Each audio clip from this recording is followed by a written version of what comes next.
Sidang lanjutan pencemaran nama baik dengan terdakwa Isa Zega kembali digelar di Pengadilan Negeri Kepanjen pada Selasa 6 Mei 2025. Dalam sidang lanjutan terdakwa Isa Zega sempat terisak saat pembacaan pledoi atau nota pembelaan. Dalam pembelaannya, Isa menyebutkan tidak pernah menerima laporan atau BAP soal pasal pengancaman dan pemerasan. Terdakwa juga menilai bahwa pasal yang dikenakan padanya tidak berdasar dan dipaksakan serta tidak terbukti selama persidangan.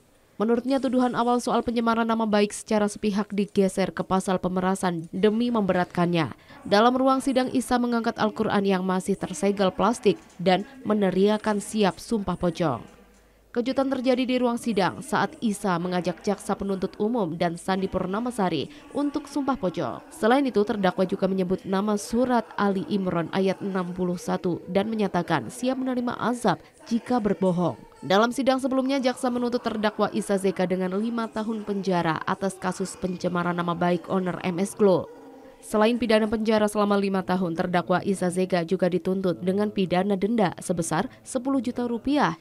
Subsidiar 2 bulan kurungan penjara atas pelanggaran UU ITE dengan ancaman kekerasan adalah informasi dan atau dokumen elektronik yang berisi muatan yang ditujukan untuk menimbulkan rasa takut, cemas, atau khawatir akan dilakukannya kekerasan. Sementara yang dimaksud dengan ancaman pencemaran adalah ancaman menyerang kehormatan atau nama baik orang lain dengan cara menuduhkan suatu hal dengan maksud supaya hal tersebut diketahui umum. Sebagaimana diatur dalam penjelasan pasal 27B ayat 2 Undang-Undang 1 tahun 2024.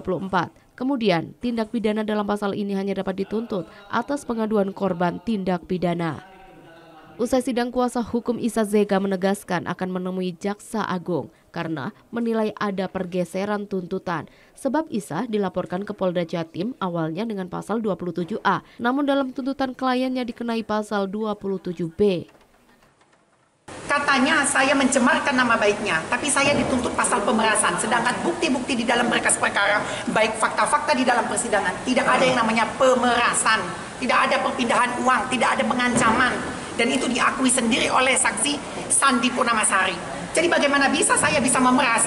42 tahun saya hidup di muka bumi ini, semenjak saya merantau 25 tahun yang lalu, saya tidak pernah memeras orang. Itu saja yang perlu digarisbawahi. Iya, saya ajak sumpah pocong, karena mungkin jaksa penuntut umum, saya tidak percaya lagi adilan ya. Sumpah pocong itu adat istiadat aja, tapi mubahalah ada di dalam kitab suci Al-Quran. Ya kalau dia bersedia, saya bersedia hari ini juga, detik ini juga. Dan kita sudah melayangkan suratnya, tapi tidak ditanggepin. Itu artinya apa? Anda bisa menilai sendiri. Dari Kabupaten Malang, Max Munir, ATV melaporkan.